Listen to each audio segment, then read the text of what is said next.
Good morning guys. Yan, so alam nyo na ang gagawin ko ngayon. It's Monday. Yan, syempre wala tayong trabaho. Ang gagawin natin ngayon ay syempre mag-assemble na naman ng eto. So ganito siya guys. Pakita ko sa inyo, focus ko dito. Yan. Lagayan siya ng sapatos namin. So, ang balak na Emma, syempre, dito ilalagay. Pasok dito sa main door. Dito namin siya ilalagay. Actually, mga nabili na rin kami lagay ng sapatos. Ito. Oo, nakikita nyo, no? Kasi medyo madilim dito sa area na to. Ayan. Tapos meron pa dito. So, balak namin ni Emma nga ay lagyan pa rito. Para pagpasok namin, dyan natin kukunin. Alright? So, ito na naman tayo. Patayan na naman tayo sa pag-assemble na to. Ayan o. Diba? Dami. Tapos ito. Ayan. So, try kong, syempre, basahin muna yung manual para makita ko rin kung paano yung step by step. Mukhang madugo na naman to ah. Tulungan mo ako sa yan. Help mo si Daddy? Yes. Okay. So, tutulungan na tayo ni Zayan. Minsan guys, nung inassemble ko yung yung bed namin sa taas. I mean yung sa room niya, yung sa second room. Tinulungan niya ako doon maghawak. Kahit hirap na hirap siya ng konti. Wala eh, kasi si Emma nga may pasok. So, ito lang yung time ko. Kasi kung gabi naman, pagod-pagod na rin. Kaya, pinipilit ko na hanggat maaari hindi makapag sa akin si Emma. Kasi pagod na rin sa trabaho. So, yeah, kaya naman. Tsaka magagaan naman. Hindi naman siya sobrang bigat talaga. So, ayan o. Gugulo. Ayan, so kailangan kong intindihin muna yung step by step nga. Ito, meron naman nakalagay dito. Ayan. May number 1 naman, 2. Tsaka nakita ko naman dito sa board niya, ayun, may mga number. Ayan, sobrang dami lang talaga. Ayan. Okay, so simulan natin guys and samahan niyo ako sa pag-assemble na naman nito, no. Actually, meron pa. Marami pa ako i-assemble. Kasi kahapon, bumili rin kami sa sa IKEA. So, ilan din yung binili namin, parang 3-4 ata. Pero pinakamalaki doon is yung sa bed. Ayan. So, the rest, madali naman yung iba.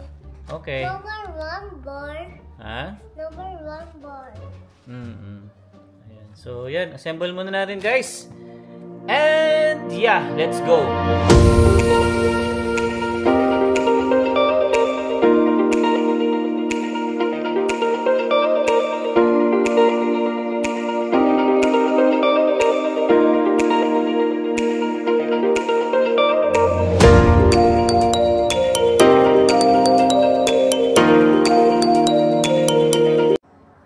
So guys, after siguro mga 45 minutes pala nagagawa ko. Pero madali na yan kasi yung sa gilid na lang at saka yung mga divider niya.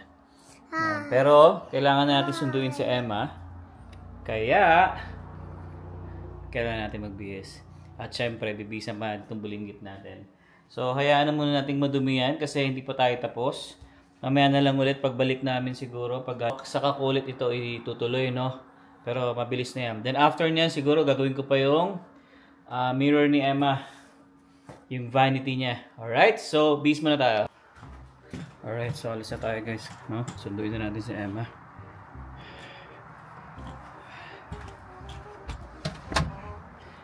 Yan. So, pag Monday, Tuesday, sinusundo ko si Emma. No? Kasi minsan, namamasyal pa kami after ng work niya. Yun din yung maganda kapag morning yung duty ko. I mean, morning yung work ko. Yun yung maganda. Kasi nga, nakakapasyal pa kami sa hapon. Hindi katulad pag panggabi tayo. So, wala akong time para makapamasyal ng, let's say, Monday, Tuesday, Wednesday. So, Yeah, kaya okay din naman yung schedule natin sa work. Tsaka kagandahan, 4 days a week lang tayo, 10 hours a day. So yung 2 hours naman hindi mo mamamalayan yun. Sobrang bilis lang ng oras na ganun. Di ba Sayan? Okay, so sunduin mo na rin sa Emma guys. Then mamaya tuloy natin yung pag-assemble dun.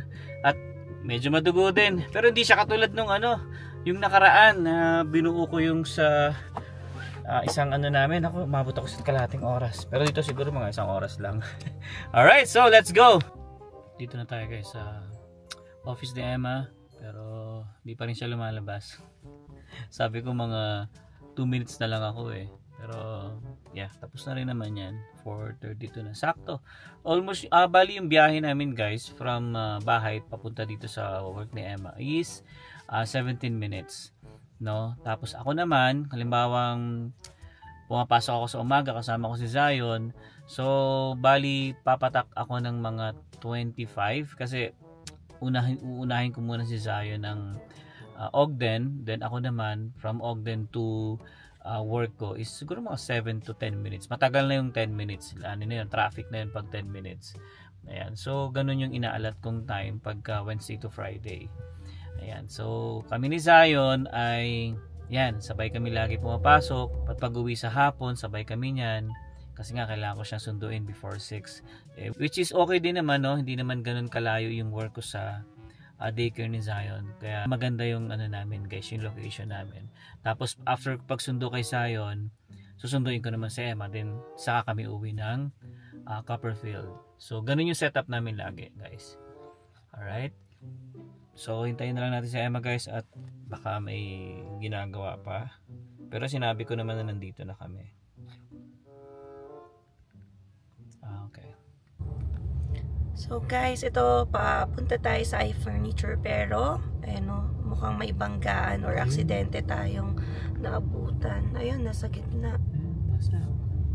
Ayan. So ito yung fire.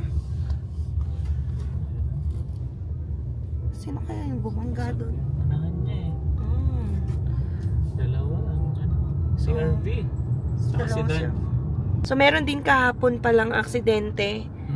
Tapos 25-year-old yung nag-drive ng truck, tapos naka-aksidente siya ng 50 years old na matanda, pedestrian. So yung pedestrian yung dead on the spot daw. Kawawa. So grabe, dumadami na rin yung aksidente ngayon na. So ingat-ingat sa daan. Sana nagbigay ka pa ng calling card. sa injury law. Kapag may mga ganyang aksidente. Oo. Pero syempre, unahin mo muna yung sarili mo. And then people will just remember visit na lang yung law firm after. Ayan, so sa mga may kakilalang na aksidente, or if you are caught in an accident, if you are a victim of an accident, hindi ikaw yung liable, and you can visit yung aming firm na Zivov Law. Alright, so ngayon dadalaw lang muna kami saglit sa iFurniture to check yung mga so, dapat items. pauwi na kami. Itong si Emma, sabi niya baka daw pwedeng puntahan tayo iFurniture. Sabi ko sige, pwede naman kasi hindi naman madadaanan yung exit kasi pa Barlow, pwede. Malapit lang to sa work ko itong iFurniture na to. Sabi ko sige, tara, puntahan natin at baka sakaling may magustuhan siya. Ayun. Yeah. So titingin lang naman kami ng wall art. Ayan naman tayo sa tingin Ayan, baka mapabili. Pero we will see kung ano yung babagay, kasi nga syempre kakaiba yung wall natin sa living room, and color black, and then yung wall din natin sa master's bedroom, which is color black. So eto naman mga extra na lang to, hindi to rush. So kung may magustuhan, di magustuhan, pero kung wala, okay lang, kasi marami pa namang time para dyan. Alright, let's go! Okay guys, so dito na tayo sa loob ng iFurniture. Ayan. So actually guys, okay din dito. Ang problema lang dito, dun sa mga price nila, hindi pa kasama yung delivery. So mag-a-add ka pa. Galing na rin kasi kami dito before. And yeah, maraming magaganda dito. And maraming salamat sa mga subscribers natin na nagbigay ng payo na dito nga rin doon sa iFurniture ay maganda bumili. Which is totoo. Ayan. So, ito guys, pakita ko sa inyo. Ang ganda oh. Magkano? 42. Ito, 45. Maganda na nung mura dito. Ayan. So, yan nga. Pakita ko na lang sa inyo guys, no? Hindi naman na kami titingin syempre ng sofa or bed. So, sa mga hinahanap din ni Emma, yan, yung mga halaman-halaman. Ayan, oh, mga ganyan. Ito, 59, no? Saan? Oh, yan ang gusto ko. Yan ang gusto ko, oh. Magkano? Oh, mahal. Ayan, gusto ko kasi talaga guys ng aquarium. Dati kasi, meron ako aquarium. Pero joke lang. Pero ang ganda, oh. Grabe. Ganda, oh. Totoo guys, oh. Gusto ko to. No? Barkada ko rin may ganito eh. Sa Vancouver, ang ganda. Ito naman guys, oh. Tingnan nyo, oh. 959. Pero ito the best, to. Hindi pa kasama yung electronic accessories. Extra 150 delivery fee. Ayan, yung nasabi ko sa inyo guys, no? May extra 150 sila sa pagde-deliver. Pero ang ganda. So, sunod tayo kay Emma. Ito baby, 39 lang, oh. Lang guys, oh. Kunin mo na. Pwede ba yan? Kukunin na lang. Hindi, sabihin mo lang eh. Saan natin lalagay yan? Doon sa gilid ng TV. Oh, pwede. Diba? Ay, may malaki pa nga doon, oh. Para ka saging, daon ng saging. Yan. Ang dami magaganda, oh. Nakakatawa naman. Ito, ganda, oh. Saan laki? Kakat-kat na lang to. Ganda ng mga wall art dito, guys, oh. Tsaka, hindi siya ganun kamahal. Kasi sa Goodwill nga, nakita kami ganito, 200. Parang 300 ba yun? Ito, 79. Ito, 66. Ganda. Marami magaganda dito. Ito, halimbawa gusto mo siya.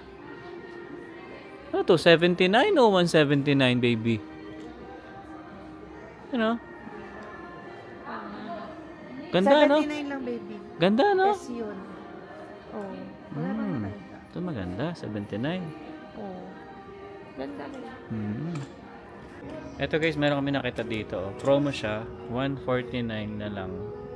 Yan. So gustong gawin ni Emma ang pantry to dun sa may dining area namin. So, pwede naman. Pero pinag-iisipan pa rin namin. Pero marami maganda rito. Totoo lang. No? Mas mura sa IKEA.